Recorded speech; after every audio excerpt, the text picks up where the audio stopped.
አርቱ እየተወለገ አርቲስቶቻችን እየለመለሙ ፊልማችን ለውጥ እያጣ ፊልም ሰሪዎቹ ውበታቸው ጎመራ እየተባለ ለማመን የሚያዳግት ለውጥ ሲያመጡ ምን ነው ሙያው ዳዴ ሲል ሙያተኞቹ ትተው ተሸሹሳ ያስብላል።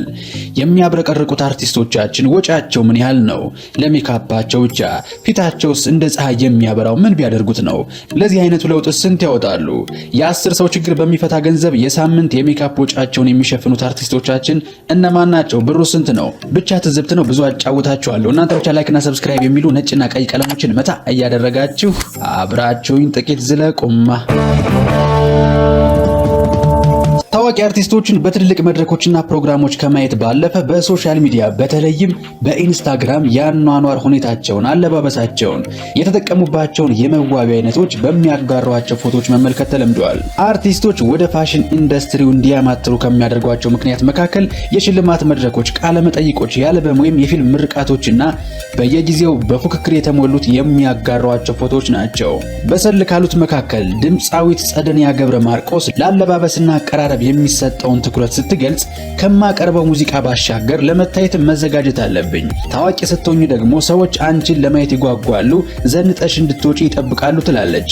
ደግነቱ ብዙዎች አርቲስቶች በትልልቅ ፕሮግራሞች ላይ ለልብሶቻቸው አይከፍሉም። ለምን ቢሉ የፋሽን ዘርፉ ገና ታዳጊ ስለሆነ አርቲስቶችን እንደ ማስታወቂያ ይጠቀሙባቸዋል። እነሱም በነፃ ልብስ አገኙ ማለት አይደል?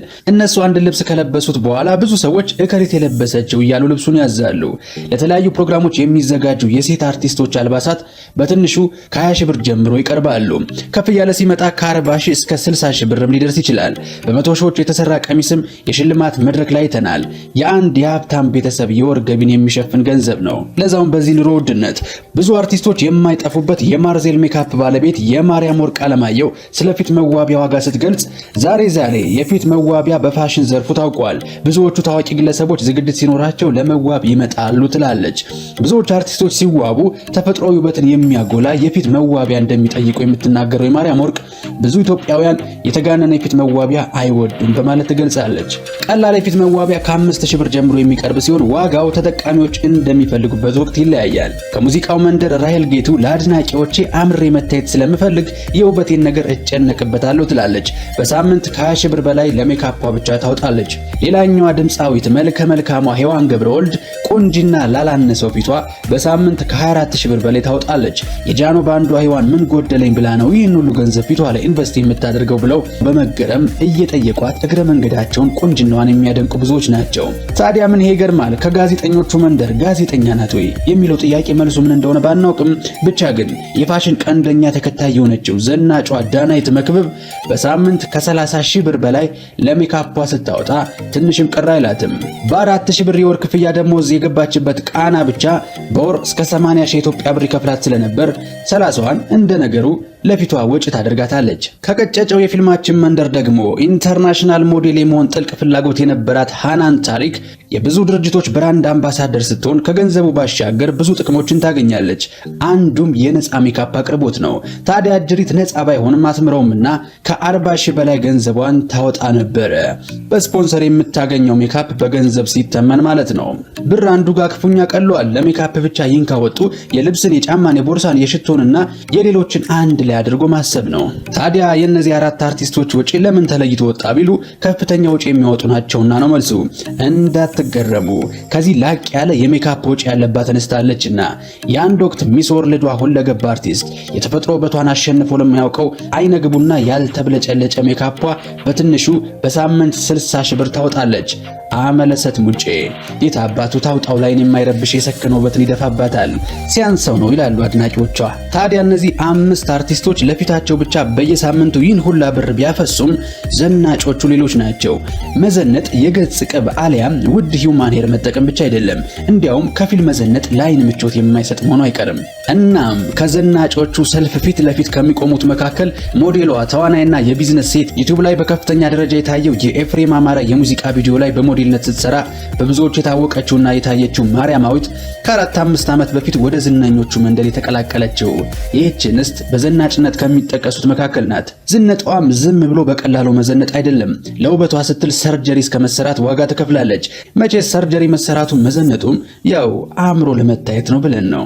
በሳምንት ከ24000 ብር በላይ የምታወጣው ዳናይት ከአንገት በላይ ማማር ብቻ አይደለም ጉዳዩዋ። ቀንደኛ የፋሽን ተከታይ ናትና ዘናጭ ከሚባሉት ትጠቀሳለች። ዝነጧም የሰጠ ነው። ቀጣዩዋ በዘጠናዎቹ የጆኒ ራጋ ሀበሻዊት ሙዚቃ ላይ ስትታይ ዘናጭ አልነበረችም። ጊዜው ዘጠናዎቹ ነበራ። ጠፍታ በተለያዩ ፊልሞች ብቅ ያለችው ፍሬያት የማነ የአሁኗ የኤፍሬም አማረ ሚስት ድርና ማግ የተሰኘ አንድ ቀሚስ እስከ 25000 ብር የሚሸጥበት የሀገር ልብስ መሸጫ ባለቤት ናት።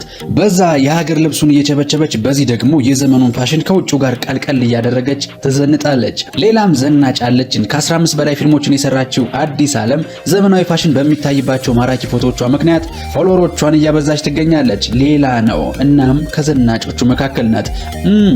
ሌላም ዘናጭ አለ እያላችሁ ይሆናል። ተመስገን ያማረበት የአርት ስራ መደርደር ቢያቅተን ነው እንጂ ደፋ ቀና ብሎ የሙቱን ተጣጥሮ የሚዘንጥ አርቲስት ሞልቶናል። እንኳን ሌላ ለምን ቀዶ ጥገና አይሆንም? ከሙዚቀኞቹም አለባበሷ፣ አዘናነጧ ብቻውን ያፈጠጠ እንዲያውም ላስተዋላት በብዙ የዘነጠች የማትመስለው የዚህችስ ይለያል የተባለለት ዘሪቱ ከበደ ስርዓት ያላት ዘናጭ ተብላለች። ታዲያ በዚህ ልክ የሚዋቡ አርቲስቶቻችን አርታችን ላይ ምን እየጨመሩ ነው? ከዘጠናዎቹ የበለጠ ሙዚቃን የሚያስደምጡን መቼ ይሆን? ፊልማችንስ ኤዲያ የኢትዮጵያ ፊልም ከመባልና ከውጭ የተገለበጠ ነው ከሚል ትሬንድ ለመውጣት ስንት ጊዜ የቀረው ይሆን? የውጭዎቹን ፈጠራ ኮርጆ በሚያስነቃ መልኩ ገልበጥ አድርገው የሚሰሩና የተደጋገመ አይነት ሾው ኡፍ ተገላገልን የሚያስብሉ ሺዎች የሚፈሱበትን የእነንትናን ፊት የመሰለ ውብ ፕሮግራም እንዳማረ ሊቀር ነው። በሉማ ጥሪያችን ለአርቲስቶቻችን ነው። የጥበብና የውበት ጥማችን በፊልምና በሙዚቃዎቻችሁ ልባችን እንድታረሰርሱት ጥያቄያችን እናቀርባለን። ለዛሬ ዘናጭ ያልናቸው አርቲስቶችን ተመልክተናል። በቀጣይም ህይወትን ቀለል የሚያደርጉ መረጃዎችን ፈታ እያልን እናደምጣለን። በተሻለ ቪዲዮ እስከምንገናኝ ሰላማችሁ ብዝት ይበልልኝ። ቸር ቆዩልኝ።